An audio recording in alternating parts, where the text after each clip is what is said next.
Hello, William. It's such an honor to have you here. Today we will have a short interview for Asia Charging Expo 2023. May I ask you some questions? Sure. Could you briefly introduce your company? Yeah, I'm from Power Forest, and we are the subsidiary of Delta Electronics. May I know your position in your company? I'm the senior manager in marketing division.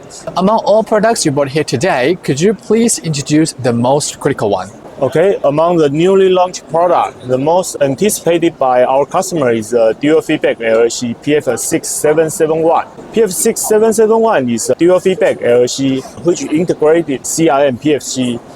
Also, PF6771 can meet the demand of two sets of fixed output below 250 watts. So are there any innovations or tech advantages of your products compared to others? In traditional TV backlight, which use LLC architecture on the primary side and output two fixed voltage through two windings. One is a 12 volt to system and a higher voltage to the backlight. As the voltage of the backlight change with a driving LED current, the high voltage of the backlight needs to pass through another set of boost converter. And the output of the boost converter will be adjusted according to the LED backlight current. And in our new innovation, the dual feedback application architecture, the primary side is the same as LLC architecture, but there are two feedbacks. One is from the system and the other one is from the backlight. This architecture can reduce the efficiency loss caused by one additional boost converter in backlight, as well as the additional component required for boost topology,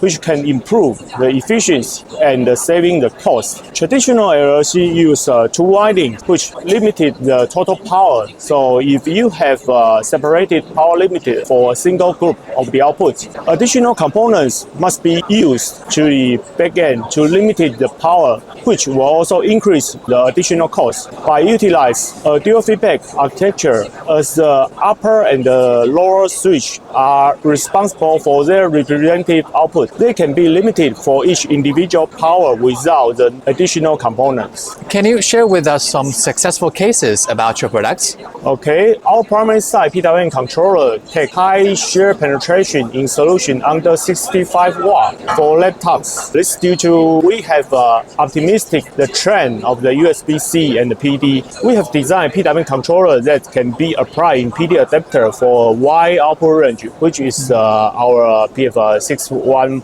series. Do you have any plan for future development of your products? In the past, our products are mainly focused on the small and the medium-sized power with a high proportion of the solution below the 65 watt. And our new product mainly focus on the improving the total solution of power supplier. So including the protocol chip, the digital high power supplier chips are the main developing direction. Okay, last question. What do you think of the industry's future? Okay, the power industry have undergone several changes in recent years. The first one is high power charging demand. In addition to increasing the maximum charging wattage of the PD from 100 watt to 240 watt, the mobile device itself is becoming increasingly powerful in terms of computing powers, and the fast charging is considered as a necessary function. Therefore, by upgrading the topology, conversion efficiency is improved and charging power is also increasing. And the second one is lower standby power consumption. The EU has just introduced a new regulation this year, which require ERP